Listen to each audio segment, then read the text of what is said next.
نحمدہ ونصلی ونسلم علی رسولہ الکریم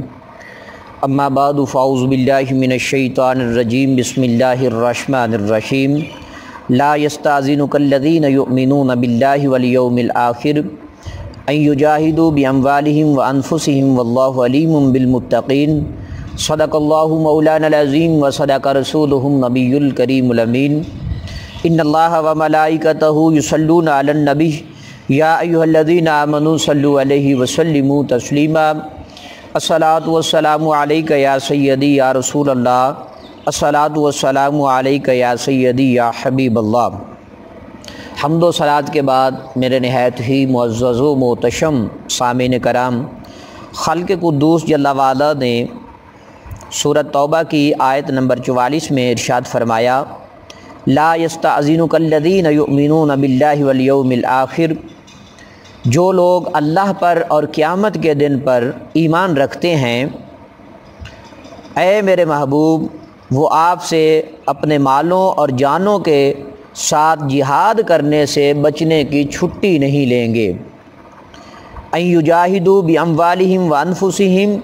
وہ اپنے مال اور جان کے ساتھ جہاد کرنے کی آپ سے چھٹی نہیں لیں گے۔ واللہ علیم بالمتقین، اور اللہ علم والا ہے، اللہ خوب جانتا ہے پرہیزگاروں کو، اللہ خوب جانتا ہے پرہیزگاروں کو۔ یہاں اس آیت مقدسہ کے اندر اللہ تعالیٰ نے ایمان والوں کے بارے میں بتایا کہ فرمایا کہ ایمان والے وہ ہیں جو میری ذات پر ایمان رکھتے ہیں اور قیامت کے دن پر ایمان رکھتے ہیں۔ میرے محبوب جنگ و جدل کرنے سے، جہاد کرنے سے وہ کبھی بھی چھٹی طلب نہیں کریں گے۔ مفتی احمد یار خان نعیمی رحمۃ اللہ تعالی علیہ فرماتے ہیں کہ اللہ تبارک و تعالیٰ پر ایمان رکھنے میں رسول اللہ صلی اللہ علیہ وآلہ وسلم پر ایمان رکھنا بھی داخل ہے،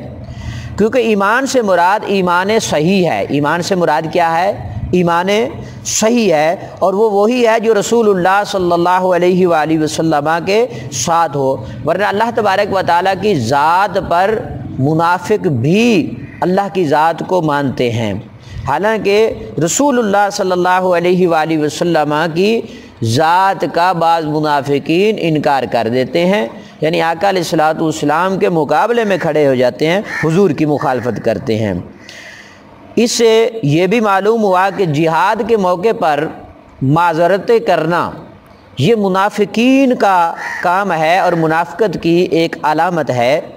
جبکہ کامل ایمان والے ہر کڑی آزمائش میں پورے اترتے ہیں، کبھی بھی وہ جہاد سے بھاگتے نہیں ہیں، کتنا طویل سفر کیوں نہ ہو اس سے کتراتے نہیں ہیں۔ غزوہ تبوک کے موقع پر جب امام الانبیاء علیہ الصلوۃ والسلام نے جہاد کرنے کا حکم دیا تو بعض لوگوں نے پھر جہاد کرنے سے بھاگنے کی کوشش کی۔ غزوہ احد کے موقع پر حضرت عمر بن جموح انصاری رضی اللہ تعالیٰ عنہ، ان کے دل میں بڑی تمنا تھی کہ میرے آقا میں اللہ کی راہ میں جہاد کرنا چاہتا ہوں۔ جب جہاد کی تیاری کی گئی، جہاد کے لیے نکلے، تو بہت سے صحابہ کرام رضوان اللہ تعالی علیہم اجمعین نے ان کے لنگڑے پن کی وجہ سے کہ پیر سے معذور تھے، انہیں کہا کہ تم جہاد کے لیے نہ جاؤ۔ انہوں نے کہا نہ میں جہاد کے لیے جانا چاہتا ہوں، میری یہ تمنا ہے کہ میں اللہ کی راہ میں شہید ہونا چاہتا ہوں۔ تو ان کے 4 بیٹے جو ہیں، حضرت عمر بن جموح انصاری رضی اللہ تعالیٰ عنہ کے 4 بیٹے بھی میدان جنگ میں ان کے ساتھ موجود تھے، لیکن عمر رسیدہ بزرگ شخصیت، پاؤں سے معذور ہیں، لیکن جذبہ ایمان دیکھیے،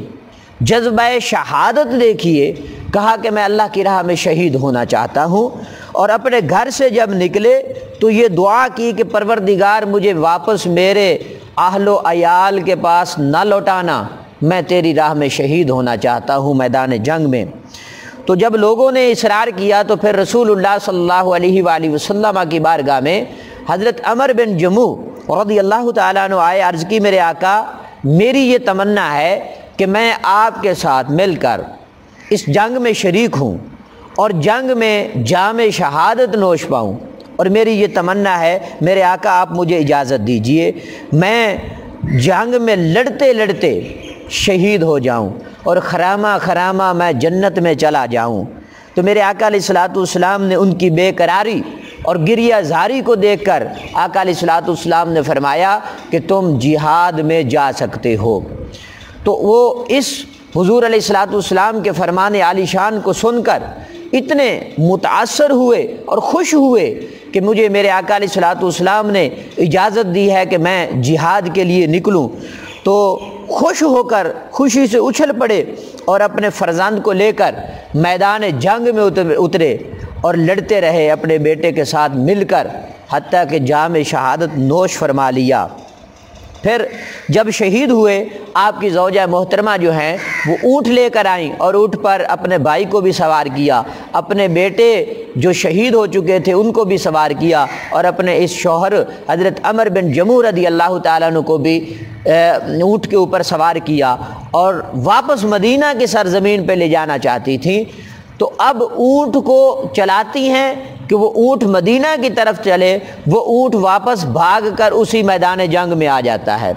وہ ان کو لے جانے کے لیے تیار نہیں ہے۔ تو پھر یہ واقعہ رسول اللہ صلی اللہ علیہ وآلہ وسلم کی بارگاہ میں عرض کیا گیا، تو امام الانبیاء علیہ الصلوۃ والسلام نے ارشاد فرمایا کہ انہوں نے گھر سے نکلتے ہوئے کوئی بات تو نہیں کی تھی؟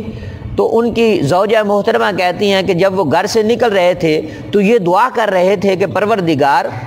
مجھے واپس میرے اہل و عیال کے پاس نہ لوٹانا، میں تیری راہ میں شہید ہونا چاہتا ہوں۔ تو امام الانبیاء علیہ الصلوۃ والسلام نے فرمایا اب ان کو یہیں دفن کر دینا چاہیے،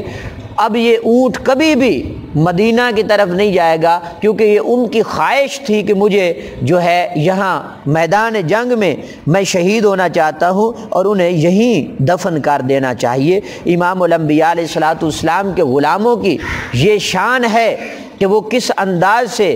میدان جہاد میں میدان جنگ میں اترتے ہیں اور پھر جام شہادت بھی نوش پاتے ہیں اور دین اسلام کی سربلندی کے لیے لڑتے ہیں، کتراتے نہیں ہیں۔ لیکن منافق جو ہوتا ہے وہ میدان جنگ سے بھاگنے کی کوشش کرتا ہے، اور یہ غزوہ تبوک کا وہ مرحلہ تھا جب امام الانبیاء علیہ الصلوۃ والسلام نے غزوہ تبوک کی تیاری کا حکم دیا تو منافقین جو ہیں مسلمانوں کی صفوں سے باہر نکلے، اور پتہ چلا کہ یہ منافقین ہیں جو لوگوں کو روک رہے تھے جہاد کرنے سے، اور امام الانبیاء علیہ الصلوۃ والسلام کی مخالفت پر وہ اترے۔ تو اللہ رب العزت نے ارشاد فرمایا کہ جو بندہ اللہ پر ایمان رکھتا ہے، آخرت کے دن پر ایمان رکھتا ہے، وہ کبھی بھی میرے محبوب آپ سے جہاد سے بھاگنے کی اجازت طلب نہیں کرے گا، بلکہ وہ اپنے مال اور جان کے ساتھ میری راہ میں جہاد کرے گا۔ اللہ تعالی ہمیں جہاد کا جذبہ عطا فرمائے۔ وآخر دعوانا ان الحمد للہ رب العالمین۔